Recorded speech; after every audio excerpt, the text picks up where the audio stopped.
So what is your favorite word or acronym in search marketing today?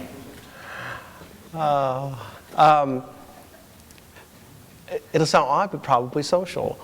Social. Right. Okay. What's your least favorite word in search marketing today? I could go with that. Google. Like Marshall. No, it's not that. I want to say inbound. Inbound. But it would. But then, and as soon as I get tweeted, it'll sound bad. But what I like it in the sense that some people are using it as a concept of how to be found without necessarily paying for it. But I don't like it in that it's also, I think, causing a lot of people to get confused about what it actually is supposed to mean.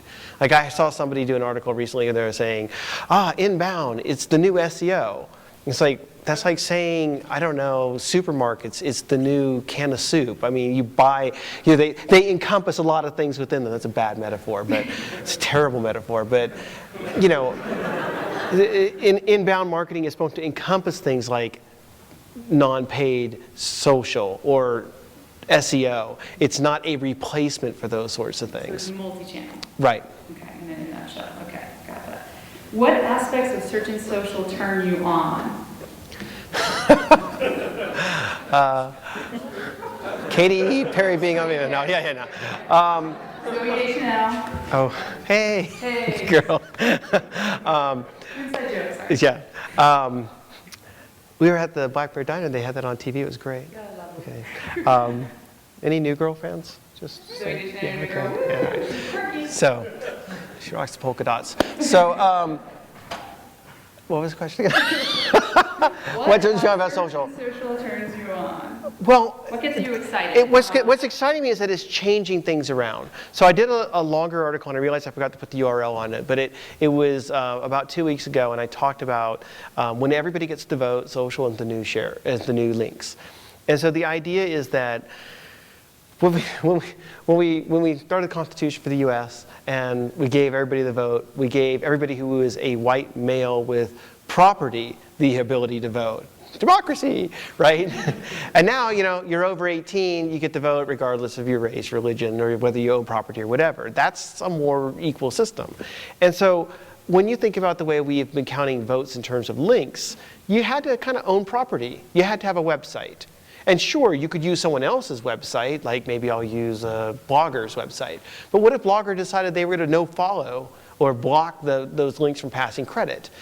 And then you had to go out of your way to try to make links for all the things that you like. And if you think about all the things you go to every day that really pleased you, did you then go home the next day and then do a article about them and made sure you used the right anchor text so that you'd hope that they'd rank well? And it's like, nobody says that.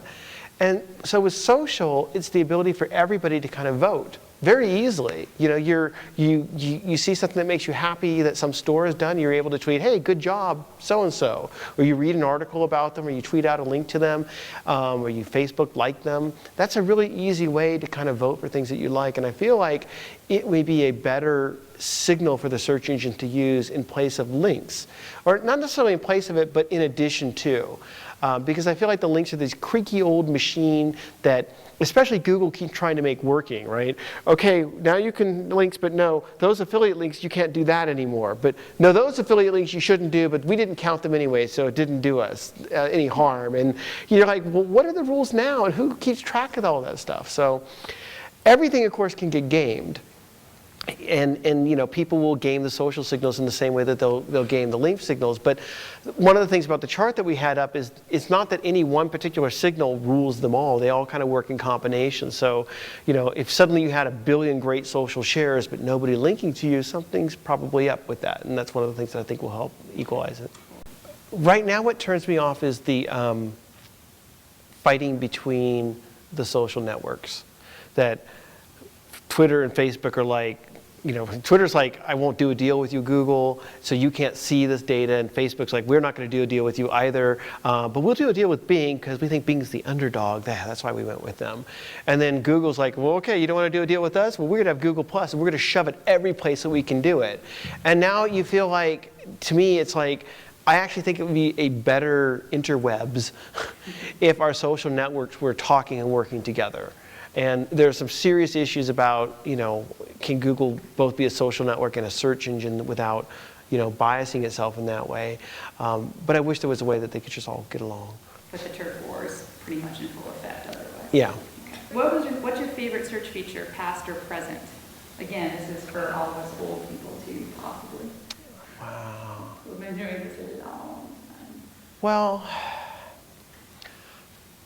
I liked the Google toolbar before. I actually like a toolbar that was called GRU, which allowed me to do searches on multiple search engines and click a button and then change search engines and have all the toolbar features get replicated. So I could push a button and see the cached page of a page that I was on. And different search engines. When we had Yeah, different and that was a great thing. And then what happened was I don't think they do GRU for Firefox, and I moved off to Chrome, so that I sort of lost it. And then of course the Google toolbar has gone, because I guess we can only do it for Internet Explorer, oddly enough.